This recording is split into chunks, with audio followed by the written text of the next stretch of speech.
नमस्ते हिंदी। आज की क्लास में हम जानेंगे समास का छठा और आखिरी भेद बहुब्रीहि समास। बहुब्रीहि समास में दोनों पद अप्रधान होते हैं। अप्रधान मतलब गौड़ होते हैं। गौड़ का मतलब है कम महत्वपूर्ण। यानी बहुब्रीहि समास में दोनों पद अप्रधान होते हैं, यानी कि गौड़।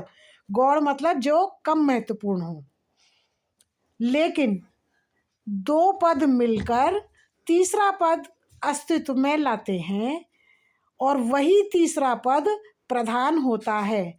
इसको उदाहरण से इस प्रकार समझ सकते हैं, जैसे ये है कमल नयन। कमल नयन किन दो शब्दों से मिलके बना है? कमल और नयन। ये दोनों पद कैसे है? अप्रधान है। कमल नयन पढ़ने से हमारे दिमाग में क्या आता है? ये किसके लिए लिखा गया होगा? राम के लिए। तो ये राम तीसरा पद आया और यही प्रधान है। ऐसे ही नीलकंठ, ये किन दो शब्दों से मिलके बना है? नील और कंठ। ये दोनों ही पद कैसे हैं? अप्रधान है, गौड़ है, कम महत्वपूर्ण है। और जो तीसरा पद इनसे निकल के आता है, यानी नीलकंठ के लिए अगर हम सुनते हैं तो हमारे दिमाग में क्या आता है? शिव। ये शिव के लिए बोला जा रहा है, तो शिव यहाँ पे तीसरा पद है और ये प्रधान है। इसी तरह चक्रधर, ये किन शब्दों से मिलके बना है? चक्र और धर, अर्थात विष्णु।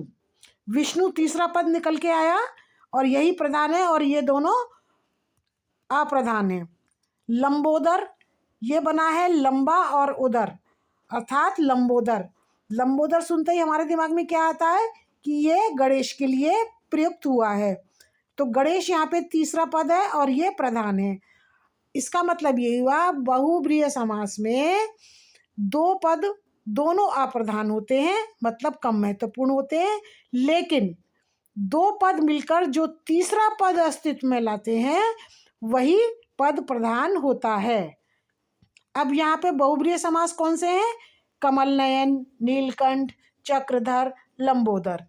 ये इनमें सभी में दोनों पद गौड़ हैं, कम महत्वपूर्ण हैं, अर्थात अप्रधान है।